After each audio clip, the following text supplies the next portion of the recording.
Assalamualaikum warahmatullahi wabarakatuh. Selamat siang semuanya. Perkenalkan, Kami dari kelompok satu yang beranggotakan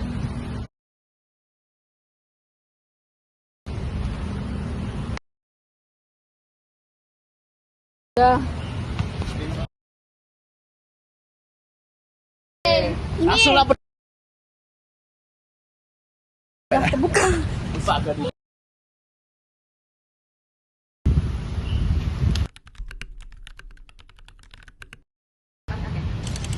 Pada kesempatan kali ini, kelompok kami mengambil dua contoh kasus. Yang pertama, program MBG, dan yang kedua, kebijakan pembatasan impor BBM. Nah, sebelum itu, Tindakan hukum pemerintah adalah perbuatan yang dilakukan oleh aparat negara dalam kapasitasnya sebagai penguasa yang bertujuan untuk menimbulkan akibat hukum di bidang administrasi negara demi kepentingan rakyat dan negara, serta dilaksanakan berdasarkan hukum dan asas-asas umum di pemerintahan yang baik. Kemudian ada bentuk-bentuk tindakan hukum pemerintah. Yang pertama, ada tindakan hukum publik. Tindakan hukum yang berkaitan dengan kepentingan umum dan diatur oleh hukum publik dan dilaksanakan oleh negara atau pemerintah. Dan yang kedua, ada tindakan hukum privat, yaitu tindakan hukum yang menyangkut kepentingan pribadi atau perdata dan diatur oleh hukum privat. Jadi kelompok kami mengangkat kasus pertama yaitu kebijakan MBG, makan bergizi gratis.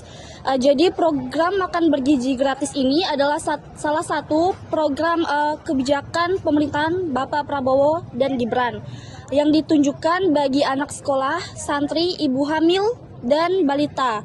Tujuan utamanya adalah menekankan angka stunting, memperbaiki kualitas gizi sehingga anak-anak Indonesia dapat meningkatkan daya konsentrasi belajar hingga dapat menjadi investasi jangka panjang dalam pembangunan sumber daya manusia.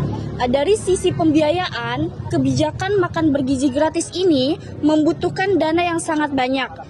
Diperkirakan mencapai ratusan triliun rupiah dengan periode 5 tahun pada tahap awal Perancangan Anggaran Pendapatan dan Belanja Negara 2025 sudah mengalokasikan dana sebesar 71 miliar khususnya untuk makanan bergizi gratis. Namun kebijakan yang dibuat ini memiliki dampak yang sangat besar, yaitu besarnya anggaran, dan selain itu implementasi awalnya sempat menimbulkan persoalan serius, yaitu banyak para penerima MBG ini mengalami keracunan. Jadi bentuk tindakan hukum publik dalam kasus MBG ini pembuatan peraturan dan kebijakan. Jadi pemerintah menetapkan regulasi atau petunjuk teknis tentang standar gizi, higienis, dan keamanan makanan bagi para penerima MBG ini. 2. Pengawasan dan inspeksi. Jadi pemerintah melalui Badan Pengawasan Obat dan Makanan dan Dinas Kesehatan melakukan inspeksi ke penyedia makanan. Ketiga, pemberian sanksi administratif. Jika penyedia catering terbukti lalai atau melanggar standar, maka mereka akan dikenakan sanksi yang berupa teguran tertulis, denda administratif, pemutusan kantor sepihak, blacklist sebagai penyedia. Yang keempat, tindakan penegakan hukum publik.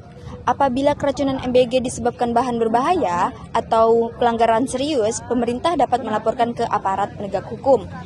Proses ini dilakukan atas nama kepentingan umum dan perlindungan kesehatan para siswa. Analisis kasus ini, berdasarkan analisis dari kelompok kami, kebijakan MBG terlihat hanya bagus di atas kertas saja, tetapi lemah akan pelaksanaannya. Pemerintah pengawasan berjalan dengan ketat dan berkelanjutan. Pengawasan yang dilakukan mereka itu sering bersifat reaktif, tetapi hanya bergerak setelah ada kasus keracunan. Seharusnya mereka menjalankannya itu sejak dari awal. Sanksi yang dijanjikan juga sering tidak dijalankan dengan tegas dan transparan, sehingga penyedia catering yang nakal itu bisa lolos tanpa efek jerah. Bahkan penegak hukum cenderung lambat dan lebih mementingkan pencitraan ketika kasus sudah viral.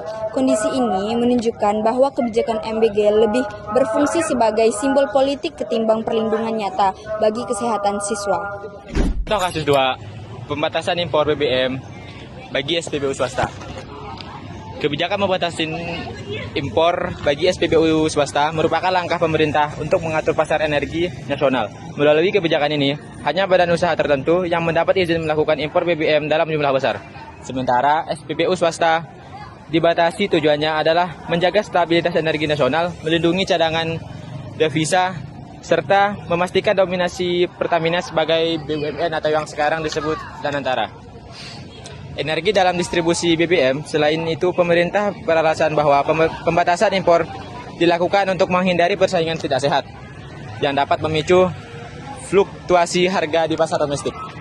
Kemudian dilanjut ke analisis bentuk tindakan hukum publik dalam pembatasan impor BBM bagi SPBU swasta. Yang pertama adalah regulasi dan perizinan. Dalam konteks pembatasan impor BBM, regulasi dan perizinan menjadi instrumen utama untuk mengontrol akses SPBU swasta. Dalam kegiatan impor, negara berdasarkan pasal 33 Undang-Undang Dasar 1945 memegang kendali terhadap cabang produksi yang mengangkat hajat hidup orang banyak termasuk energi. Kemudian dilanjutkan yang kedua, pengawasan pasar energi. Fungsi pengawasan ini menegaskan bahwa meskipun ada liberasi pasar, negara tetap hadir untuk mengatur agar tidak terjadi monopoli atau praktik yang merugikan masyarakat. Yang ketiga, penetapan kuota impor. Pemerintah mengatur jumlah impor BBM yang boleh masuk sesuai kebutuhan nasional dengan mempertimbangkan cadangan devisa dan ketersediaan energi. Yang keempat itu, penguatan peran Pertamina.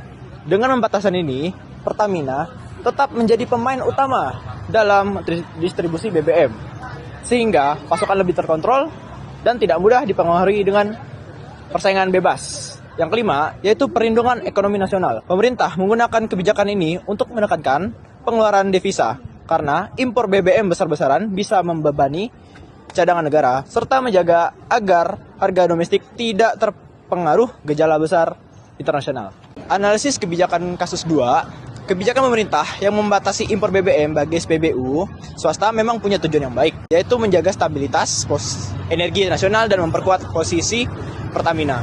Tapi kalau dilihat lebih kritis, kebijakan ini justru menimbulkan masalah. Dengan adanya pembatasan, persaingan sehat di sektor energi jadi tertutup karena hanya beberapa badan usaha tertentu yang boleh impor. Akibatnya, Pertamina semakin dominan dan ini bisa mengarah pada monopoli terselubung. Kalau sudah begitu, konsumen yang paling dirugikan karena tidak punya banyak pilihan. Jadi, kesimpulan dari dua kasus tersebut, baik program MBG maupun pembatasan impor BBM sama-sama memiliki tujuan yang baik, yaitu untuk kepentingan rakyat dan menjaga stabilitas negara. Namun, keduanya masih menyisakan masalah. Program MBG menghadapi tantangan serius terkait ketergantungan anggaran dan kasus keracunan yang menunjukkan lemahnya pengawasan. Sedangkan, kebijakan pembatasan BBM beresiko menutup persaingan sehat, memperbesar dominasi Pertamina, dan memunculkan monopoli. Karena itu, pemerintah perlu memastikan kebijakan dijalankan lebih transparan, efisien, serta benar-benar berpihak pada kepentingan masyarakat. Sekian dari kelompok kami. Terima kasih.